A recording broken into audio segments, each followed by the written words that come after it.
second official live. We're super excited to be able to offer this for you guys. That way you can jump on if you're available at this time during the day.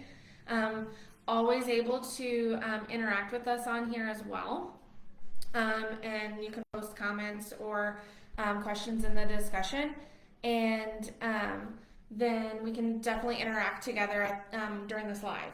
We also are excited to be able to offer this for you guys. If you're not able to attend the live, it will be posted so you can view it at any convenience that you have. So super happy that we can offer this for you guys.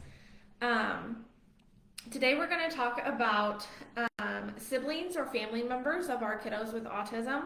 I want to kind of hit on that. I know a lot of you guys have had questions and wanted to learn more about this topic, so I'm ready to jump into that. Just a few reminders.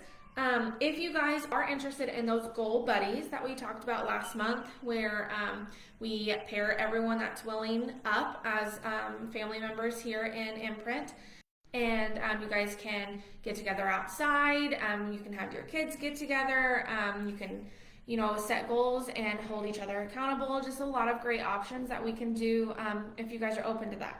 So if you are interested in participating in the Goal Buddy program here at Imprint, please send me an email with your contact information and that you're interested to Ali, A-L-I, at imprinttherapy.org. And then also just a reminder that if you are going to watch our live videos and you at any point, I'm going to give you a code word, and I'm going to go ahead and have you email that to me as well. That way we don't give everyone the answer and cheat. Then whoever has those code words sent to me, we put in a drawing at actually next month, and we'll pick someone out for a little goodie basket for just participating in something that we can offer for our families, and I'm just showing your support for your child's clinic. So just a few reminders there, so be on the lookout for that code word. All right, so let's jump right in with let's jump right in with our topic, and we are going to talk about siblings or family members of our children with autism. Just to start it out, sometimes I think we get a little scared of how to explain to our other children or family members about our child with autism. And so I kind of wanted just to touch on a little research we found, and that we talked to a few of our therapists and parents here at Imprint to kind of get their feedback and their opinions, and we'll get to those in just a second. But when explaining to our siblings or family members about our child with autism, it's important to not shy away from those more complex terms like autism or nonverbal or any of those words that we might think are too complicated or they might not understand, because a lot of our kiddos actually understand a lot more than we think. The receptive language is a lot better than their expressive language. So just keeping that in mind, as well as you always want to form your information in a way that they can understand. So making sure that if it is a younger child that you're explaining kind of what they need help with or what they can do to help your child succeed, or kind of giving our children jobs and at any of them, like giving them jobs around the house or like what they can do to help you, always helps them to feel empowered and helps to curb some of those behaviors as well. So always giving them a job can help keep their mind kind of focused too, and give them some ideas of where to put that energy at. It's also important to make sure that you talk to your older children and your younger children separate, because they're going to have different ways of understanding what you say. And your older children might also need to know a little bit more of what the long-term expectations are or what the future holds for your child that has autism. So just making sure that you also listen carefully to what they say, because they're going to express concerns and they're going to have questions, and just being open and able to understand what they're feeling, as well as trying to help them feel comfortable, because I think sometimes they get that feeling that their emotions and their feelings don't matter because we have to put so much focus on the child with autism or a special need that sometimes they don't feel valued or heard. So making sure that you do listen to their concerns and you do listen to how they're feeling, and make sure that you validate those feelings and work through those as a family. Whatever you can do for them to help them feel important as well. It's very much important. And then another thing that we really want to make sure that we do is helping that child form a relationship with your child with autism or special needs. So we want to make sure that you guys have those special times together as a family, but then also not everything has to be done as a family. So making sure that, we don't expect everything to go perfect all the time. That doesn't happen with any family. So I know we all have those expectations that, like, for holidays or family traditions, that we want things to go a certain way, and we want our children to participate in those special ways that we can remember, and basically for our benefit, so that we have those memories. So it's super important to make sure that we don't have those high expectations, that your family participates in those special events as your family does. And that might look different than other families. It might look different than your sister's family. And just making sure that you guys aren't afraid to be you, and you're letting each of your children show their individuality during those times. And that might look like you can't have as many people over for that event, or maybe they don't eat as much when everyone's around. Maybe they don't want to help decorate the Christmas tree, or just kind of knowing and expecting that that's going to look different and being okay with that. As well as helping your siblings and your family members be okay with that as well. This is how our family works, and if you don't like that, then you don't have to be a part of this event. And that's how it has to be. Be you, and don't be afraid to be you. This is your family, and that's what matters. Also making sure that you get that one-on-one time with every one of your children, which, having multiple children myself, I know how stressful that can be and how hard it can be to squeeze those in. But you want to make sure that those other siblings feel valued and important as well. I know that some of those behaviors that our children with autism have can be tedious and taxing and tiring at times, and therefore we don't feel like we have the energy to give anywhere else. It's going to be important that when we do feel available and do feel that we have that time, that we express those feelings to our other children or family members, and try to give them that time as well, to make sure that they feel like they're getting some of us as well. So just remember that. So right now I'm going to play a few videos. We have a few videos from our therapist here at Imprint that have family members that have either autism or special needs. Some of them have siblings with autism as well. And then I have a few that I have written responses, and we'll go over those too. So I think it's really important for us to hear it from the actual perspective of the sibling or the family member, and we'll talk about it. So let me get those started. The first therapist we have is Angel. She's one of our newer therapists here, and she's going to tell us a little bit about her experiences. Angel, I'm a novel ABA therapist here at Imprint, and I'm ready to discuss a couple things. I have a sister that is nonverbal and on the spectrum as well, and as of the past 10 years, it has just been completely different than what kids today experience. What challenges did you face growing up with siblings with needs? So growing up with Star, this is her name, it was definitely hard to communicate with her. Again, she's nonverbal, and at this time, she did not have the opportunity to have something like a lamp or other visual supports that other children may have. And so it created a barrier to be able to understand, is she wanting something, is she happy, is she sad, because she can't talk and her emotions may not show everything. So that kind of created a barrier and had a little bit of struggle with our relationship at the time. What have you learned about both yourself and everybody else? I've learned to be patient, and I've learned to be empathetic, understanding, and to be kind. because you never know what's going on inside someone's head and how to express it. Everyone's different and they still deserve the same treatment that you or I may need, whether we're on the spectrum or not. That shouldn't degrade them in any way possible. What advice would you give? I would just say try to learn your person. You might take the time to understand what do they like, what do they not like, how can you communicate with them, what are their favorite things to do. It's a wonderful way to connect with them that you would never have thought of. And to just treat people with kindness. You want to treat people the way you would want to be treated, no matter who they are and what they do. What is your favorite part of the relationship with your sister? My favorite part of my relationship with my sister is she's my biggest inspiration in what I do. Again, 10 years ago, a lot of this was not the same. She wasn't able to receive as much ABA therapy as kids today do. She wasn't able to have a lamp. We had to rely on what little visual supports and help we could find at the time.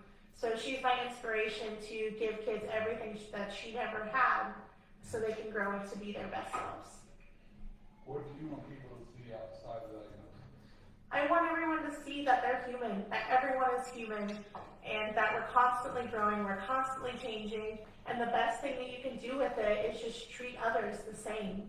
No matter who they are, no matter what they do, they deserve the best of care like you and I would. No matter what happens, you want to give them your all because that's what you would want to expect. So treat people with kindness, no matter who they are. Thanks. Awesome. Thank you so much, Angel, for sharing that video. What I really liked that Angel said is making sure that we are offering them as many supports as possible, because a lot of kiddos, especially in the past, didn't have these resources that we have now, such as a lamp or communication devices or even like a picture exchange system to where they can communicate those wants and needs, which can make it really hard to give your sibling that grace when they are screaming because they can't express that they need something or when something hurts.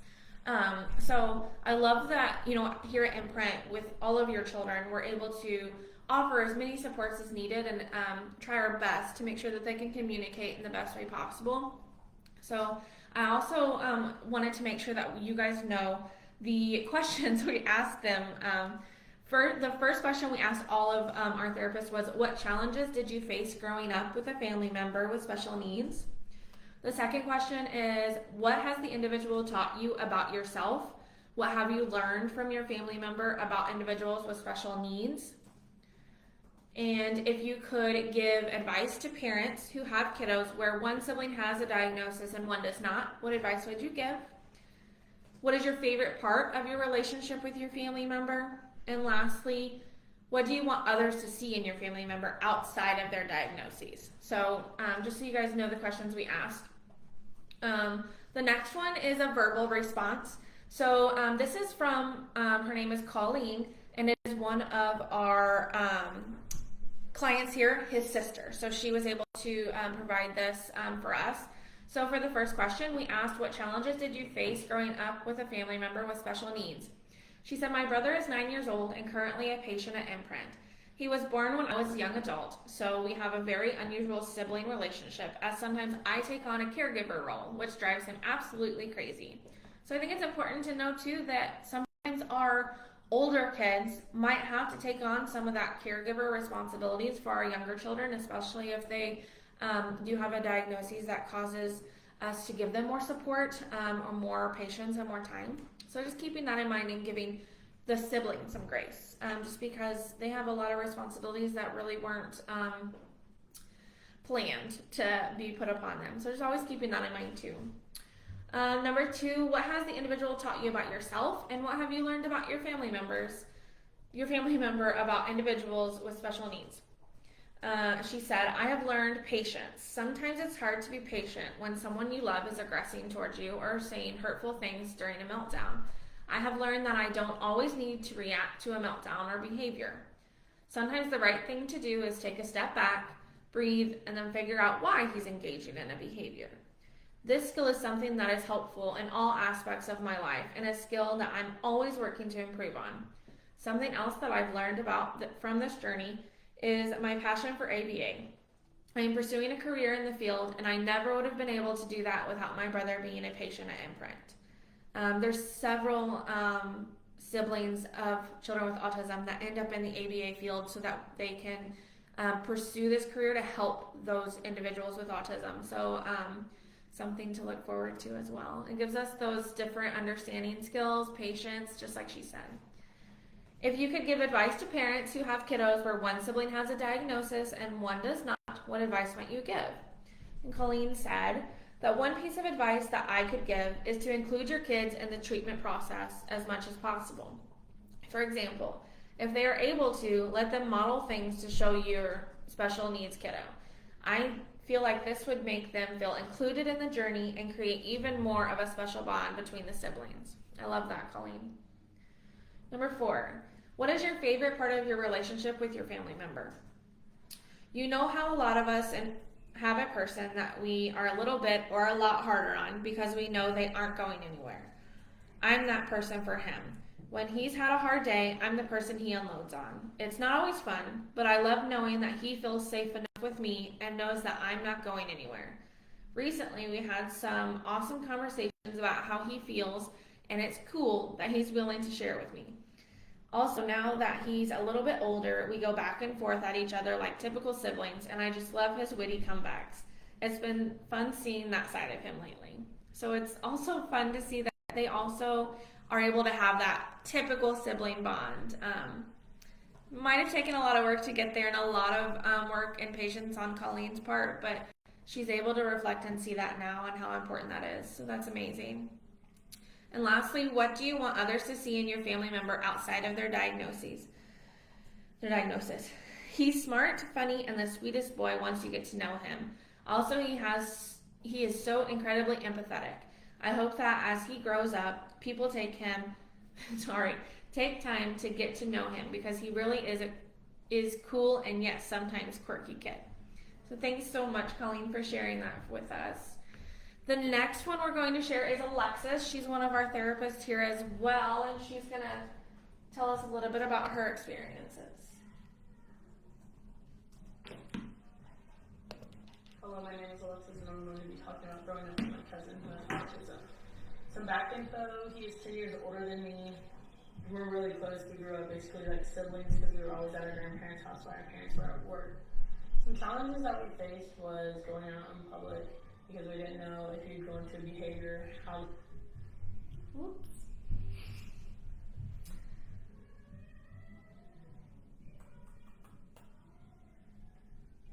Gotta love that technology.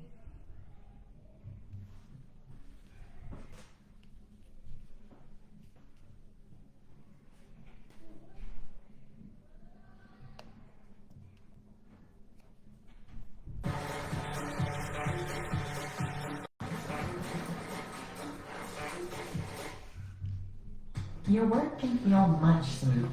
Okay, 1 second, please.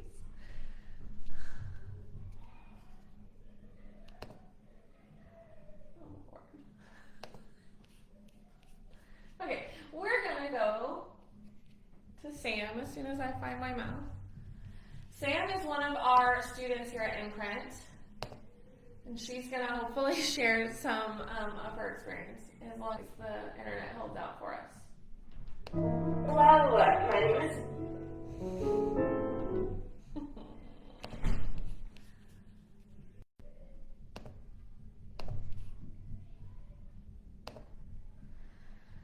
Okay. Sam.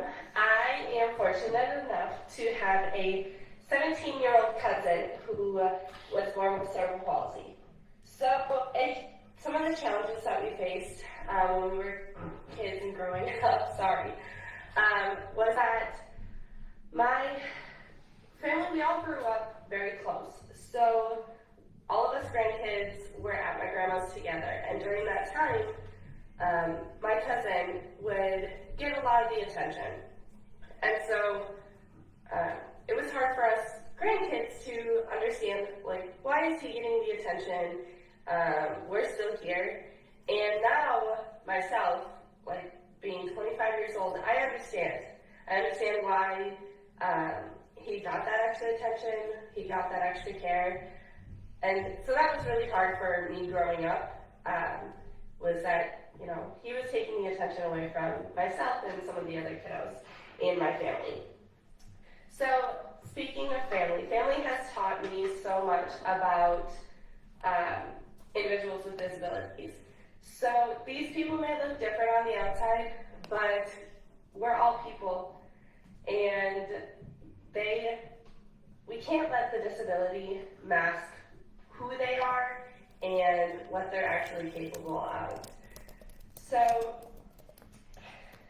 my cousin is this brilliant kid, and the normal person would see a 17-year-old boy who has difficulty speaking and is in a wheelchair.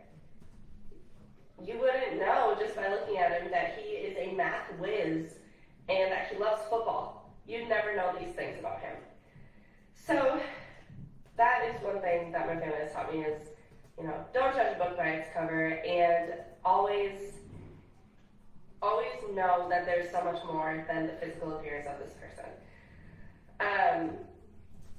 Some advice that I would like to give,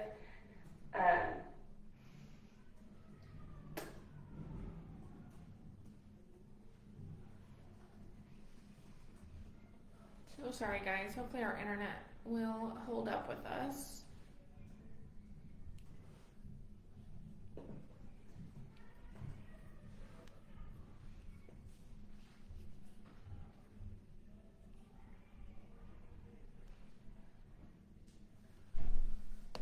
some advice that I would like to give,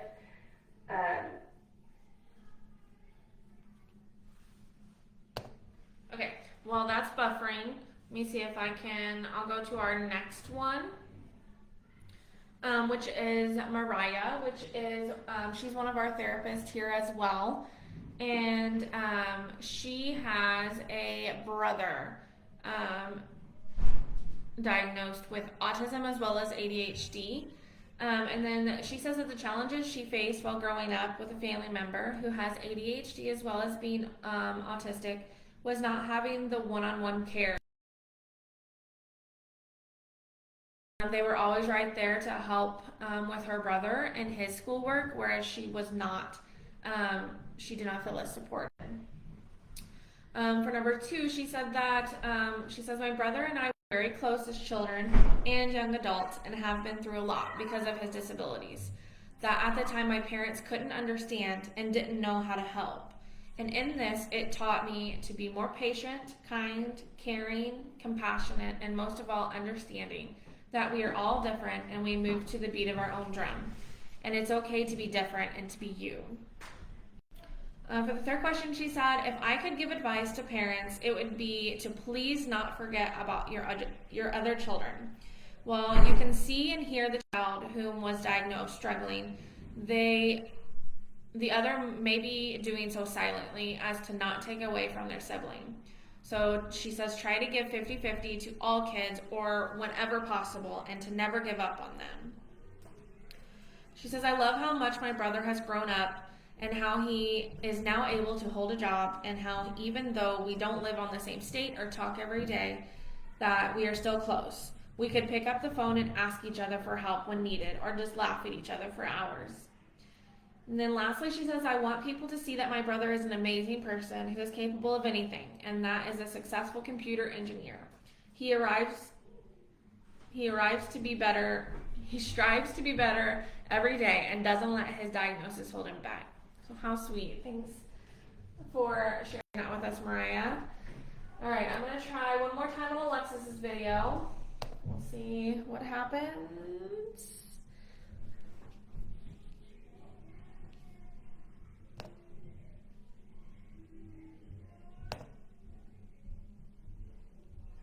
Hello, my name is Alexis, and I'm going to be talking about growing up with my cousin who has autism. Some back info, he is 10 years older than me. We're really close. We grew up basically like siblings because we were always at our grandparents' house while our parents were at work. Some challenges that we faced was going out in public because we didn't know if he'd go into a behavior, how the behavior would occur, or how he'd react, or how people around us would react, and the steps necessary to get him out of it. Another challenge we faced was he's very aggressive, so it was hard to invite people over for like family stuff or birthdays, gatherings, anything. And it was very hard to go out in public, knowing we'd be around a lot of people in case he would break out into behavior and become very aggressive. A couple things that he has taught me about myself is that I am strong. Growing up with my cousin, he was very aggressive, so I got beat on a lot.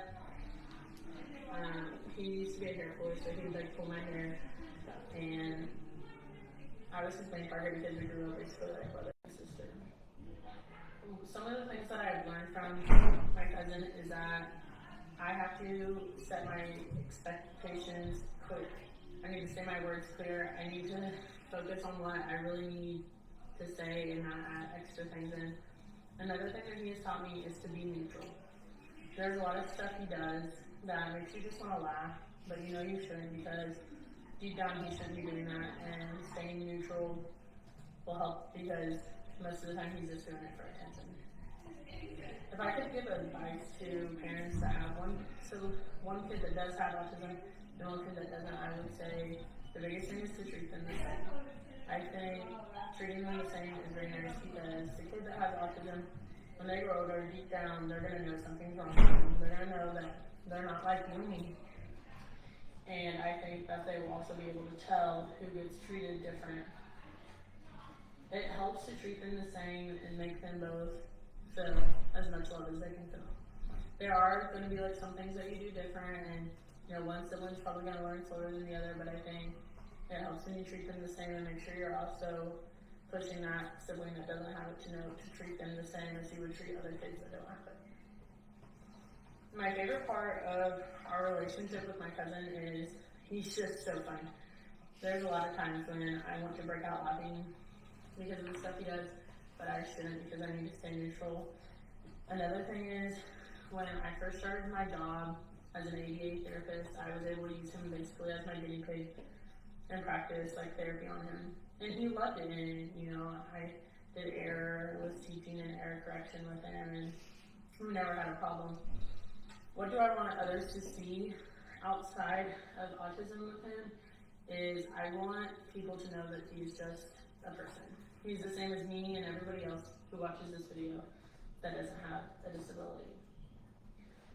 I want people to know that he deserves as much love as you and me deserve, that he deserves as much respect as you and me deserve.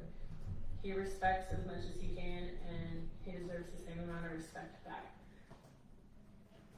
Awesome. Thank you so much, Alexis, for sharing that with us. I love how she said treating them the same, how important that is. That really touched my heart, that they are the same. They're just a person, and that they already know that they're different. They already have those internal feelings, but treating them the same as your other kiddos, I know it can be hard, especially when those big behaviors are happening. But I think it is important to know, like, from a family member's perspective, how that feels. Let's try Sam's one more time. I'm also going to take this time to say, if you can email me, Allie@imprinttherapy.org, the word pizza, then you can be entered into the drawing next month for a goodie basket. So email me the word pizza. Okay, let's see if we can get Sam rolling one more time. I actually have it on my iPad too, so if we need, we'll see what happens. Get a lot of the attention. And so it was hard for us grandkids to understand, like, why is he getting the attention? We're still here. And now, myself, like, being 25 years old, I understand. I understand why he got that extra attention, he got that extra care. And so that was really hard for me growing up, was that, he was taking the attention away from myself and some of the other kiddos in my family. So, speaking of family has taught me so much about individuals with disabilities. So, these people may look different on the outside, but we're all people, and we can't let the disability mask who they are and what they're actually capable of. So, my cousin is this brilliant kid, and the normal person would see a 17-year-old boy who has difficulty speaking and is in a wheelchair. You wouldn't know just by looking at him that he is a math whiz and that he loves football. You'd never know these things about him. So that is one thing that my family has taught me is, don't judge a book by its cover, and always know that there's so much more than the physical appearance of this person. Some advice that I would like to give, if you have one child that has a form of a disability and you have other children, make sure that your focus is going to be more on that child who has a disability, just because they're going to need that extra care. But make sure the other children understand. Even if it's spending a few days, not a few days, but some time with those other children specifically, like take them, go out to eat with them, or go take them shopping, do something small, just so they know that, you're still their parents, you still care about them, even though you have another child who has a disability. That'll mean so much more to them. But also, from my experience, have the siblings help if they want to. Don't force them to help, but if they're interested in helping you out with your other child who has a disability, let them learn. Let them know everything that you have to do. It will help that relationship bond closer together. And in my instance, when the children are 20, 19, 18, and 17, and the 17-year-old is the one with the disability, his older siblings are able to help him through high school. They're able to help him just in life, which is awesome. So the favorite part about my relationship with my cousin who has cerebral palsy is he has literally been my best friend since day one. He is the funniest kid ever, and sometimes it can be inappropriate funny, but he's a 17-year-old boy. So the part that touches my heart the most right now is last year I had gotten married, and my cousin, it is hard to say if he will ever get married, if he'll ever dance at his wedding or anything like that, and he had asked to dance with me at my wedding. And so we played a slow song, and he got up and out of his wheelchair, and I helped him stand, and we danced. And that will forever be the most precious memory in my life,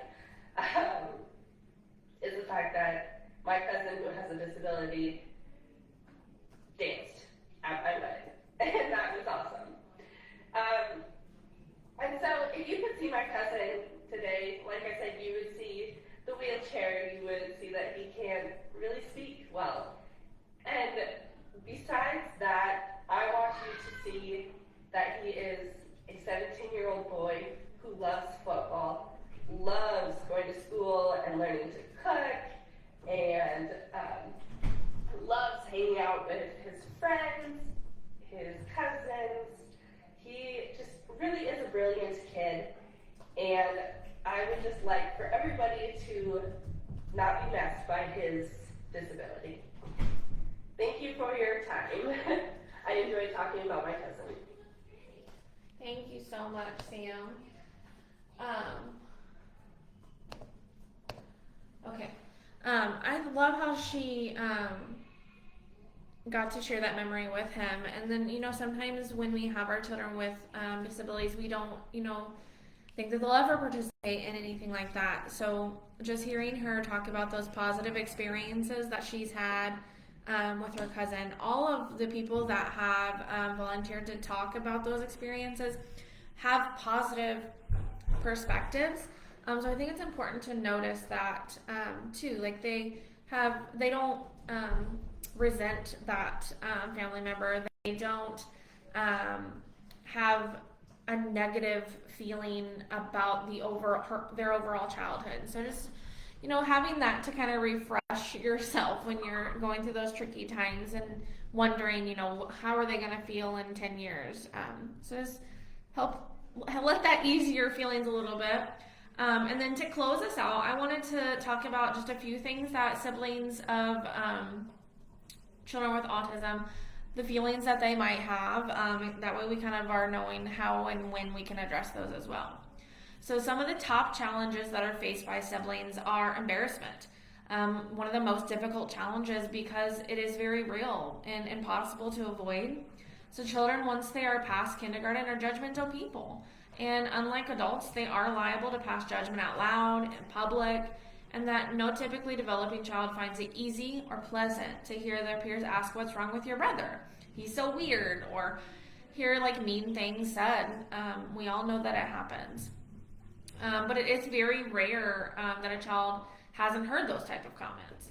And as they grow older, siblings will need to revisit the issue when they bring home friends and find a spouse and, create families. So just knowing that they might be feeling that. Limited options. When your sibling has autism, the entire family must adjust. So this means that the typically developing child will almost certainly have to compromise more, say no more often, and bend to their siblings' unusual needs and tastes. For example, typical siblings may have to watch the same movies 50 times, go home from an event before they're ready, or say no to throwing a party just in order to accommodate their siblings. And as they grow up, siblings may find that their parents have less time or money to help with college, buying a home, affording a wedding, or those big events. And then greater expectations. So when there is a disabled family member, other family members must step up to the plate, and that includes siblings. Siblings of an autistic child, even when they're very young, are more likely to be asked to manage their own feelings and needs, take on more household tasks, or postpone their own pleasures. As adults, siblings may need to take on more and more responsibility for their sibling as their parents are less able. So just knowing that your other children might be experiencing those feelings, hearing them out when they feel those, and working as a family to see how you can accommodate those feelings. How can you help them not feel so much of these burdens? That can happen by, scheduling those special times where you spend that one-on-one time with them. That can happen by seeing, I like how Sam said, having them help if that's what they want to do, but not forcing them. So if they want to be a part of the treatment process, or if they want to know what they can do to help their sibling be successful, including them in that and giving them some responsibility or what they can do to help. And that might be as little as, I know some of you guys have little siblings, so that might be as simple as when you sit at the table and eat your food like a big boy, then so-and-so knows that that's how we sit at the table and that's how we eat our food. It doesn't have to be big tasks of, I need you to go get your brother dressed, or can you buckle him in the car seat, or something like that. It can be little things that they can do by having a calm body when we're in the car that helps your brother know that this is how we act in the car. Simple things like that can be helpful. But then also knowing that if they don't want to be a part of that treatment process, or they don't want to have a hand in that. So respecting those wishes, and then seeing what you can do to help them bond together and still have that special relationship. So just keeping all of those things in mind. Okay, and then I do want to finish off with those,